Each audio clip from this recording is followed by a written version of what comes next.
He said, "Stop being so needy. I'll text when I feel like it." I said, "Okay." Then I muted him, killed read receipts, and set do not disturb.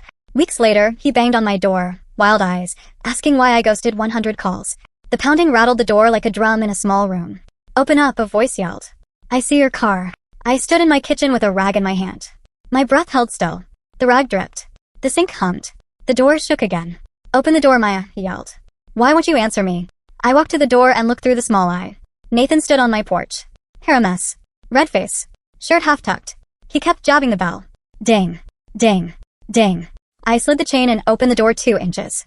My hand stayed on the wood. "Hey, Nathan." He blinked fast. "Hey, that's all you say? Where have you been?" I called 100 times. I texted. I emailed. I went to your work. "My phone is on Do Not Disturb," I said. "You said you wanted space." His mouth hung open. The porch light showed a small twitch in his jaw. "Space," he said. I said I'd text when I felt like it. "Yes," I said. So I waited. He stared, then laughed in a hard way. "You're being crazy," he said. "Let me in. We need to talk." I didn't move the chain. "No thanks," I said. "You told me to stop being needy." "I'm doing that." His eyes went hot. His hands made fists. "You're twisting my words," he said. "I'm using your words," I said. He pressed his shoe to the step and leaned in. "If you close this door, we're done." "We were done 3 weeks ago," I said. "You just didn't hear it." He shoved. The chain pulled tight and held. I slid the door shut and locked the deadbolt. He hit the door with an open hand. Thump. Thump. The bell rang again. Ding. Ding. I set the rag in the sink. The water ran clear over it. I watched the drip run down to the drain. The sound at the door faded, and then, at last, it stopped. 3 weeks earlier, it was a Thursday night. We had plans for Friday. Dinner at the little taco place with the green chairs and the neon cactus sign. We picked it on Monday. He picked the time. On Thursday, my phone buzzed at 6:12 p.m. "Nathan, can't make it. Work is nuts." I stared at the screen on the counter. The stove light threw a small pool on the tile. The pot on the back burner clicked as it cooled. I pressed call. He picked up quick. "Hey," I said. "You okay?" A hard sigh blew in my ear. "Here we go again," he said. "What do you mean?" "You're so needy, Maya," he said. "You text all the time. You call. You want to know where I am. It's like a puppy that needs a treat every hour." I can't breathe. "I sent 2 texts today," I said. "Good morning. And what time for dinner?" "It's not the number," he said. "It's the energy. You need too much." "I need space." "How much space?" "I'll text when I feel like it," he said. "I'll call when I want to talk. Not when you need your little fix.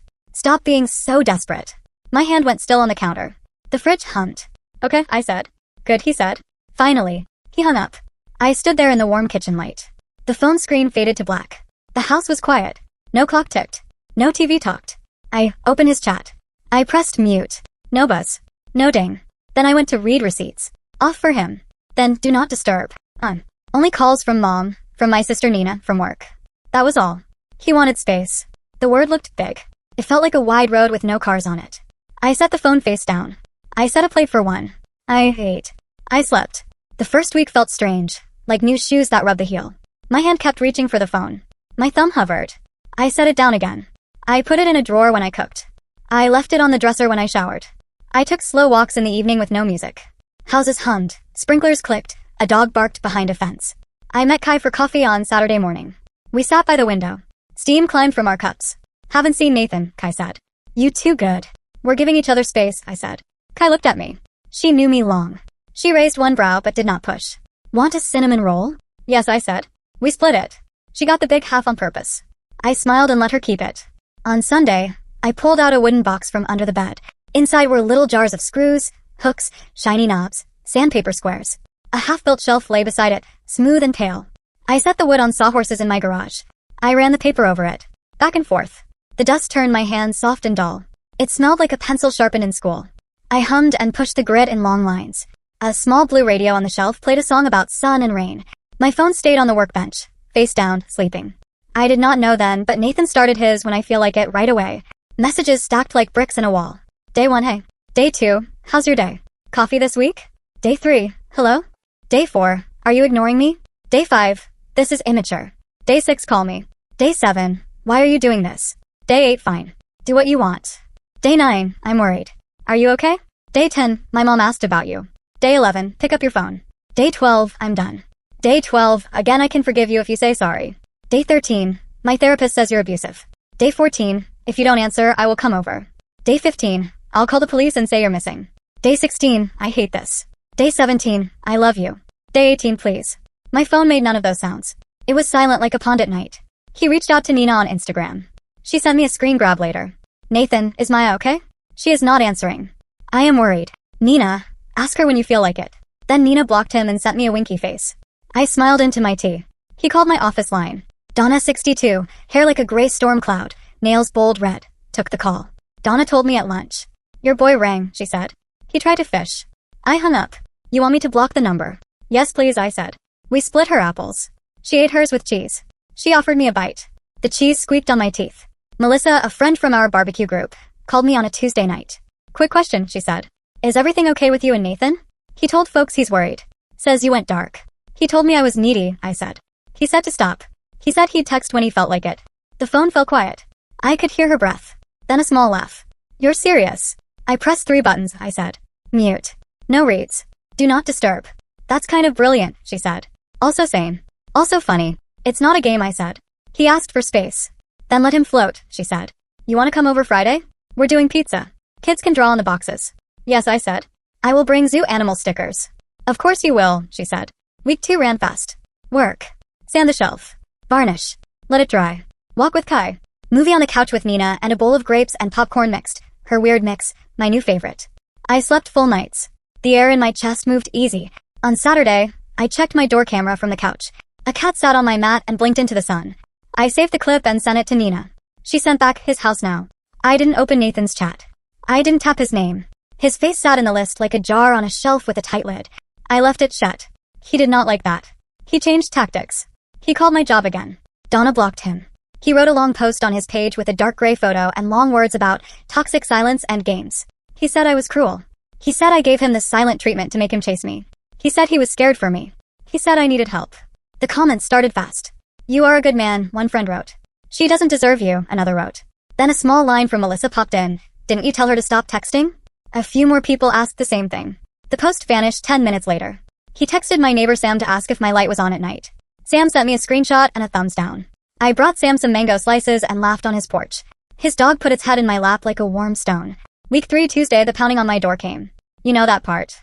After he left, I dried the counter, then I walked to my bedroom. I took the phone from the dresser and sat on the edge of the bed. The house was quiet. The street outside breathed a soft hum. I slid open the chat. 134 messages. They lined up like train cars. The tone changed like weather. Sunny, then gray, then storm, then sorry, then worse. This is very immature. I can forgive you if you apologize. You're proving my point about being needy. This silent treatment is a needy move. My therapist says you're abusive. He didn't have a therapist. If you don't answer by tonight, I'm coming over. I'll call the police and say you're missing. Your stupid ego is ruining everything. I hope you're happy you traumatized me. You've shown your true colors. A real woman would fight for the relationship. I'm blocking you. Then, 20 minutes later, a new number. This is Nathan. I blocked you, but I have more to say. Block. Then email, we need to have an adult conversation. Spam. Next day, his mom Patricia called. We had baked cookies once at her house for the holidays. She wore a blue apron with flowers. She always tucked my hair behind my ear like a mom. Hi honey, she said. Nathan says you two had a fight. Hi Patricia, I said.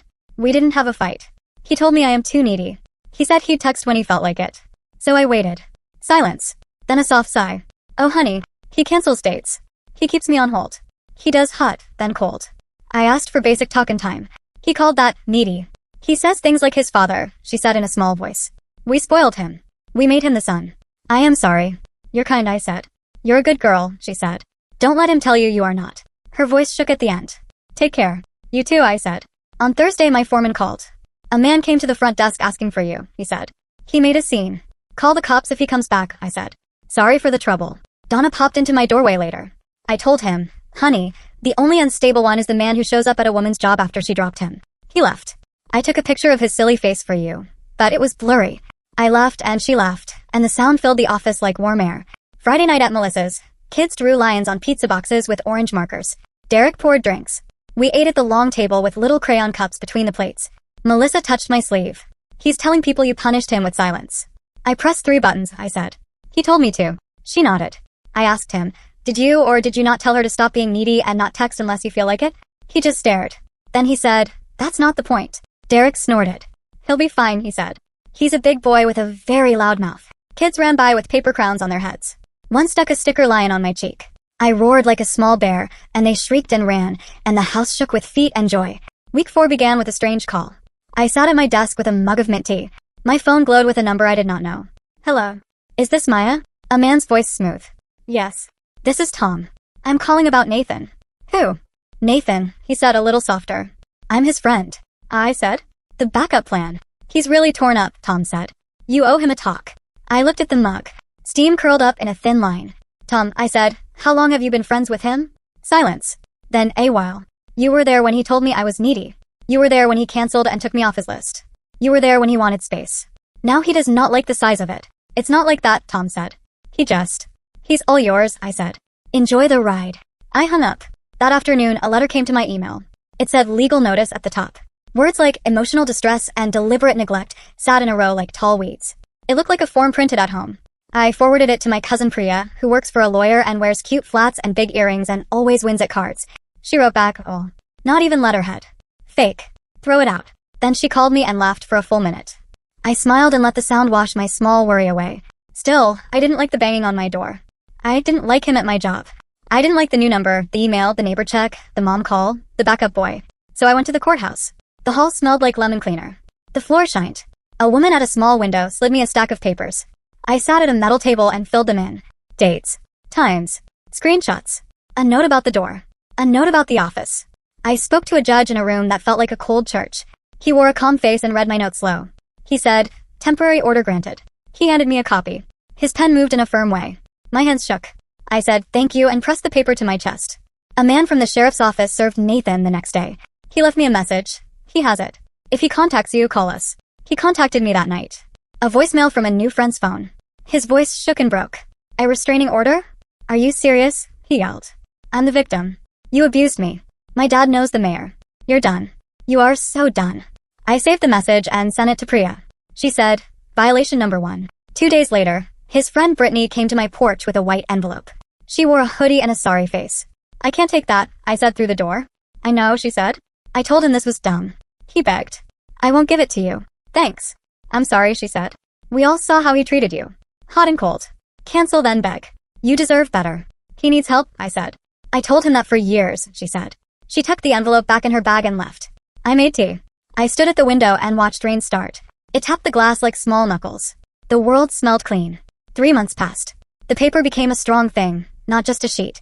The judge made it last longer. The order sat in a frame on my desk under the lamp like a little guard. He broke it 3 times. All through people.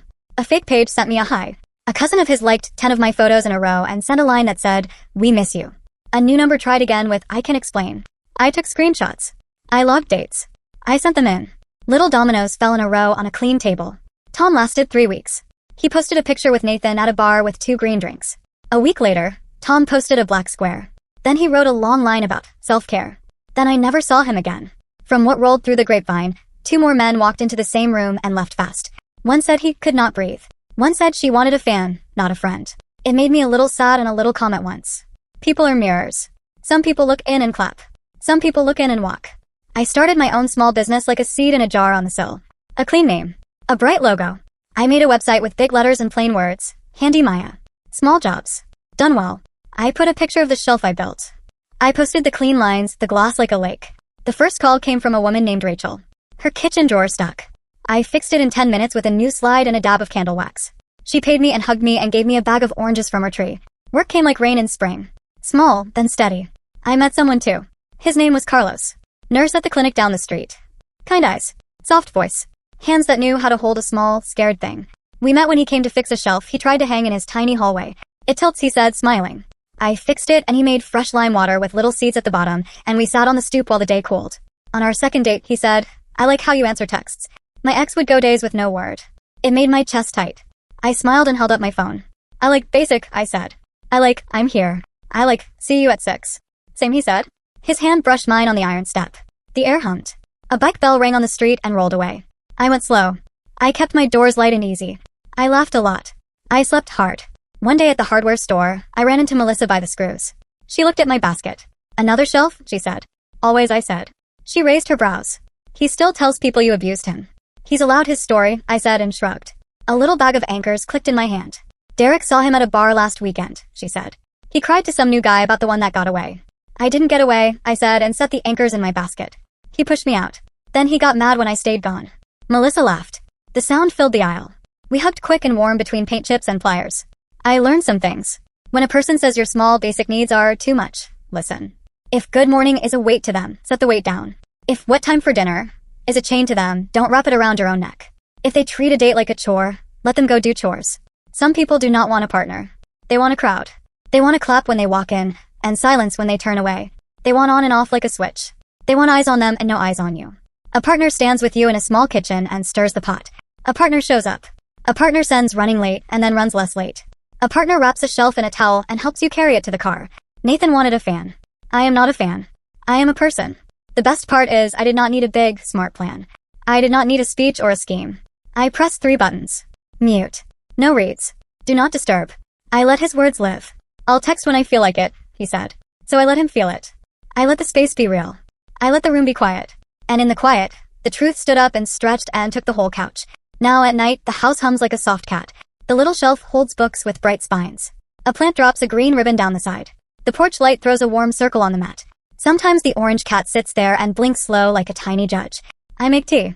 I watch steam rise. Carlos sends a text. Traffic. 10 minutes late. The phone blinks. I type back, okay. See you soon. I set it down. The kettle clicks off. I pour. The air tastes like mint and quiet. The clock on the stove glows soft. A car passes. Leaves move. The night lays its hand on the roof. The old door is still and calm. No fists. No bell. No storm. Only a small sound, a key in the lock. Then a laugh in the hall. Then arms in my kitchen, warm as bread. Then 2 mugs on the counter and 2 spoons and 2 lines of steam in the light. I look at the shelf. The glass holds the lamp. It holds the plant. It holds